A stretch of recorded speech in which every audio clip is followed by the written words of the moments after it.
Hey everyone, how's it going? Welcome to the NoDQ.com live recap of Monday Night Raw for July 10th, 2023. Shout out to everybody watching this, whether it's live or on demand. We kicked off Monday Night Raw with a promo because that's how we do it in WWE. 9 times out of 10, it is a promo. Finn Balor came out there by himself. We had footage shown from Money in the Bank and Raw last week, the dissension between the Judgment Day. Finn Balor was not happy with Damian Priest. Rhea Ripley and Dominic Mysterio showed up. Rhea Ripley wanted Balor to work things out and talk it out backstage, not in the ring. Rhea and Finn exchanged some words. Balor just stormed off. He walked past Dominic. Rhea got on the mic and said that Judgment Day still runs Raw and would love for anyone to question that fact. Dominic started to talk. He got booed as usual. And then Seth freaking Rollins arrived. He had a plate of buffalo wings because, well, Raw was in Buffalo, New York, so why not? He said he was there to watch the Judgment Day implode. Nice little opening segment here to tease this idea that maybe the Judgment Day would implode. And backstage, Rhea Ripley was trying to get Damian Priest to squash the beef. Priest said he would talk to Finn Balor. He would do it for Rhea Ripley. We had Drew McIntyre and Matt Riddle versus Imperium. Riddle and McIntyre had the early momentum. They worked well together, but then Imperium double-teamed Riddle. They got the upper hand for a while, but Riddle was able to escape the Imperium bomb attempt. McIntyre got the hot tag, but then Gunther pulled McIntyre out of the ring while the referee was distracted. Riddle, however, made the save for his partner, took down Gunther, and then back in the ring, McIntyre took down Vinci with the Claymore. Riddle applied the ankle lock to Kaiser, and McIntyre scored the 1-2-3 victory. The team of Riddle and McIntyre successful here on Monday Night Raw. It was a standard tag team match. Not much else to say about it. Reestablishing Drew McIntyre now that he's on the Monday Night Raw roster. And we did have a little bit of a tease that maybe Gunther is not happy with Vinci, and we seem to have a lot of factions in WWE not getting along. Bloodline, Judgment Day, and now Imperium. They're having issues as well. We had another backstage segment with Judgment Day. Balor and Priest were trying to talk things out. Rhea Ripley told them to just stop acting like children. Priest made it clear he did not intend to cost Balor the match at Money in the Bank. He said he would have never cashed in the contract on Balor, and Balor seemed to believe Priest, and the two have made up for the time being. We had a recap of the Bloodline angle from SmackDown because, well, Raw's a 3-hour show and you need to repeat this and show it just to fill time. It is what it is. We had Kevin Owens and Sami Zayn interviewed backstage. They were asked, what is next? They said they'll face whoever steps up. Rhea Ripley and Dominic showed up and said that any version of them can take the tag team titles. I guess this includes Rhea Ripley as well. And Rhea also brought up how Dominic has been working on his cardio since he was in prison and never gets tired. Well, Maybe more information than I needed to know, that he never gets tired. We all know Rhea is always on top. And yeah, do what you will with that visual. We had an Indus Share video package. They are coming to Raw, which weren't they on Raw just a week or two ago? But they're coming. I mean, that's what Veer does. He comes, and he's still coming. Maybe he's coming while Dominic is working on his cardio with Rhea on top. I don't know what's going on with these guys, but something must be happening. Anyways, speaking of Dominic, we had Seth Rollins versus Dominic Mysterio. I guess the logic here was that their match ended in a DQ last week, so they had to do it again. My logic tells me Vince McMahon wanted to announce this match and book it, whatever Vince does. Rhea Ripley, though, distracted Rollins during his entrance. Dominic took the cheap shot, and when Rollins started to fight back, you had Balor and Priest attacking Rollins. Owens and Sami Zayn made the save, and Rollins grabbed a chair, hit Dirty Dom with it, and this set up the main event, a 6-man tag team match. So they never actually had a match, which I guess is better than doing the old routine of they do a match, ends in a minute in a DQ, and then the guys run down and it turns into a 6-man after the commercial break. This is a little bit better than that. I'll give them that. We had Ricochet come into the ring for a promo. They're giving Ricochet a live mic. Very bold decision right there. But you know what? I did not think he was terrible. Was he The Rock or even LA Knight? Hell no. But he did okay. He said that every risk he does is for the fans, and he ripped into Logan Paul for going on his podcast and calling Ricochet unprofessional. I guess because of how the match ended, which they botched their move. So we got, I guess, a storyline where they're feuding over a botched move at Money in the Bank. Like, that's what this is. He called out Logan Paul to say whatever Logan wants to say to his face. Logan did show up, said that Ricochet looks like a little boy. He did praise Ricochet for what Ricochet has done behind this, but he praised Ricochet, but stands by what he said, and he called Ricochet a reckless amateur. And Ricochet said that all he wants to do is hurt Logan Paul. And then Ricochet did a dive, a flip over the top rope, landed on his feet, which was a callback to NXT. I did not know because I don't remember it in NXT. I don't remember watching it, but a lot of people remember it, I guess. And yeah, little callback to that. And Logan said that what Ricochet did was cool for a TikTok video, but Logan is not about making moments. He is the moment. He tried to take a cheap shot at Ricochet, but Ricochet was ready, took down Logan with the sliced bread number 2, and took his leave as Logan Paul was there a little bit frustrated about the situation. Of course, they're doing this match for SummerSlam, and this is so Logan Paul can get a win. It's hard for me to care about this because it really is just a match to elevate Logan Paul after several losses. I mean, does anybody think that Ricochet has a chance in hell of winning this match? I'm really curious to see the betting odds for this one. It's just hard for me to care about it.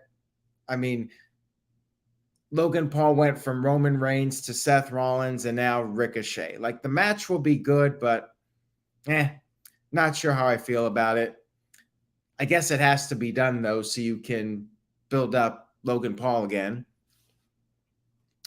We had Becky Lynch versus Zoe Stark with Trish Stratus, which means likely outside interference. Trish, of course, grabbed Becky's foot, and Zoe Stark's came off with a springboard drop kick, but then Becky made her comeback, threw Zoe into the barricade. got her back in the ring, delivered an exploder, but Zoe kicked out. And Zoe regained the upper hand, super kicked Becky. Becky kicked out. Zoe tried to pin Becky while grabbing the rope, but that did not work out for her. And then she went for the Z360. Becky countered, and then Trish Stratus was getting on the apron, or getting close to the apron. I'm not even sure she was on the apron. Becky drop kicked Trish, and this allowed Zoe to roll up Becky and get the 1, 2, 3. So Becky Lynch was a stupid baby face. She attacked Trish on the outside and she got pinned.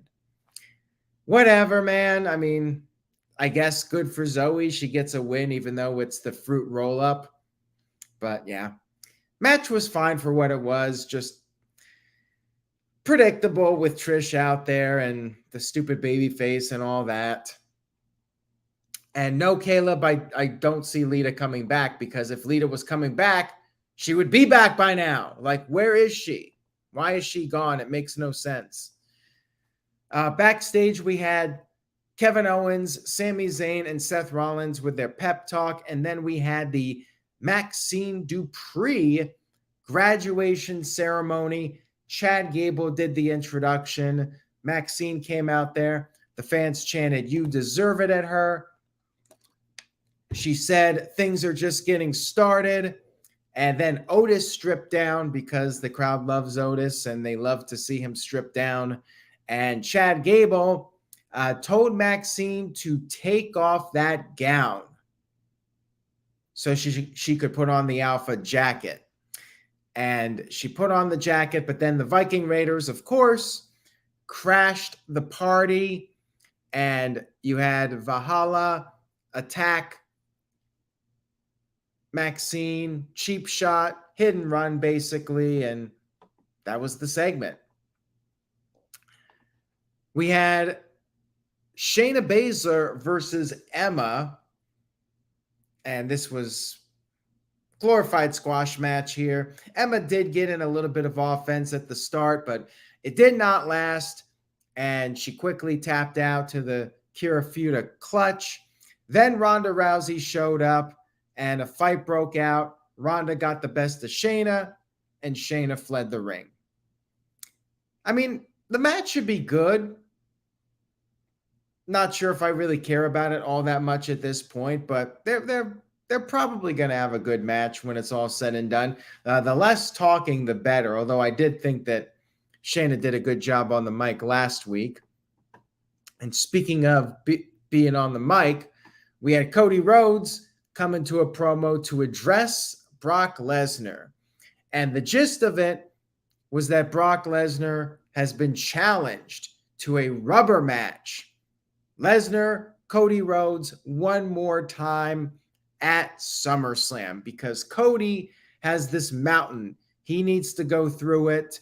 Everybody has a Brock Lesnar, and Cody does in fact have the Brock Lesnar, and he needs to beat Brock Lesnar once and for all so he can be, in his own words, next in line. And Jerry, I'd like to see Ronda and Shayna in the fight pit. Let's do a women's fight pit match at SummerSlam. That would intrigue me. I would be interested in the match if they did a fight pit, just to have a stipulation. And I don't think we've seen a women's fight pit match. Correct me if I'm wrong on that. D. Martin 5th sent in a $5 super chat. Thank you for that. Much appreciated. Says Ronda Rousey versus Shayna inside the Lion's Den or the fight pit, perhaps at SummerSlam. The Lion's Den they could do, but the fight pit is the match they've been doing lately. Either one would be fine with me, but the fight pit is more of the modern version of that WWE does, and I would definitely like to see that at SummerSlam, especially if it's going to be Ronda Rousey's last match for a while. And what will be the match that Cody and Brock have? Are they going to have a stipulation? And no, a rubber match is not a stipulation. A rubber match is when it's one apiece and you have to have a third match to settle the feud. to break the tie, so to speak. And I'd love to see Ken Shamrock as the special guest referee. I mean, let's do it. Fight pit match, Ronda Rousey versus Shayna Baszler with Ken Shamrock as the special referee.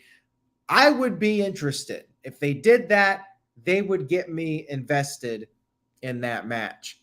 And Brock and Cody feels like they need a last man standing match or something along those lines. We'll see if they come up with a stipulation for that one. I feel like it needs to be more than just a regular match. And apparently Brock Lesnar will accept the challenge on next week's Raw. It's not official yet. Got to sign that contract. Although knowing WWE, they would have Brock accept it, then advertise it, and then do a contract signing. We had Tommaso Ciampa versus The Miz in a no DQ match. You had chairs, you had tables. Well, crowd chanted, "We want tables." Miz pulled out a table, but then put it back, the old heel heat tactic, but then Ciampa pulled it back out, and match went back and forth for a bit. Miz did get in some offense, and then Ciampa ended up putting Miz through the table with the air raid crash from out of the corner. However, Bronson Reed showed up. And remember, Bronson Reed was helping The Miz. Basically, if he gets paid, he'll be The Miz's assassin. And that's what he did here. He came off the top of the tsunami, and then Miz, all he had to do was slide right in, and he picked up the 1-2-3 victory. So pretty obvious where this is going. They're teasing the DIY reunion. Now, Ciampa needs some help. Gee, I wonder who it could be. Who could possibly help Ciampa even the odds against The Miz and Bronson Reed? Guess we'll find out in the near future. We had Sonia DeVille and Chelsea Green backstage confronting Raquel and Liv Morgan, the women's tag team champions. They don't like the idea of the champs being at ringside for their match. Clearly, they watch a lot of WWE because they know when there's people out there watching the match, it usually ends in shenanigans. So they're actually pretty smart. And Rhea Ripley showed up and confronted Raquel, and Liv Morgan said to stay out of Judgment Day's business. Liv and Raquel, however, did not back down. You can line them up at the gates of hell, but they won't back down. We had a tag match, Green and DeVille versus Kaden Carter and Katana Chance. Why are we seeing this match again after last week? Basically time filler. Green and DeVille won. I mean, Carter and Chance did get in some offense, but it was almost like the same match as last week, and then Green pinned Chance while Sonya Deville was on the outside, providing a little bit of leverage. And what's going on with Rhea Ripley for SummerSlam? Is it Rhea versus Raquel, even though Raquel's one half of the tag team champions? I mean, who knows at this point? Backstage, we had Gunther and Riddle with a promo. Or not Gunther and Riddle, McIntyre and Riddle, botch. Riddle said he was ready to beat Gunther next week, but McIntyre warned that he will not be on the show next week because he's got some work to do for WWE appearances or some kind of business. Riddle said that's no problem. He already knew about it. He went to Adam Pearce, and Imperium will be barred from ringside next week. Now, we all know how this goes. They're barred from ringside, but, I mean, we know how this typically plays out.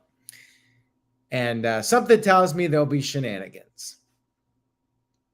We had our main event of the evening, Seth Rollins, Kevin Owens, Sami Zayn versus Judgment Day. And Rollins was chasing after Dominic. Priest tagged in, went at it with Rollins for a bit, but Rollins got the upper hand. Owens and Zayn double-teamed Priest, but then Finn Balor on the apron kicked Zayn in the back. Actually, it might have been Owens, one of those guys, and things started to break down. Owens climbed to the top, delivered a cannonball to the outside on Judgment Day. After the break, Judgment Day got the upper hand for a while. Rollins tagged in, hot tag, pedigree to Damian Priest, but Balor broke up the pin. Sami Zayn was back in. Dominic got hit with a stunner, and Zayn was going for the haluva kick, but Rhea Ripley tripped Sami Zayn. Zayn got distracted. Again, stupid babyface. Looking over at Rhea Ripley. Priest came in with the South of Heaven choke slam, and then Balor pinned Zayn with the coup de grace. And after the match, all was well in the Judgment Day. Balor and Priest hugged, and they raised their hands as the show went off the air. And we do have NXT coming up. They're going to be on NXT for those of you that might be motivated to watch because of Judgment Day. Well, they're going to be there, and it was teased that Priest might cash in on Carmelo Hayes, which I would say is highly unlikely in all likelihood. That was Raw, everybody. Show was okay. I mean, I have to say, after SmackDown, like, I was kind of overwhelmed by Raw this week. Like, it was decent, but felt like a show that was written with the idea that they still got 3 more episodes of Raw after this to build up SummerSlam. And, you know, the roll-up finishes, the baby faces being stupid. The Judgment Day storyline is interesting, but to me, like, it still hasn't reached the level of the Bloodline storyline by any stretch. They're trying with Raw. They're trying to make this Judgment Day storyline as epic as Bloodline, but they got a long ways to go with it. I still think it's very much a work in progress. So yeah, they're kind of setting up SummerSlam matches, but haven't really done the really big angles yet to set up those SummerSlam matches. More teasing for what's to come. So kind of a filler Raw, kind of a skippable show, in my opinion. So I'm giving it a C+. Like, to me, it was very average. Run of the mill, decent watch, but skippable.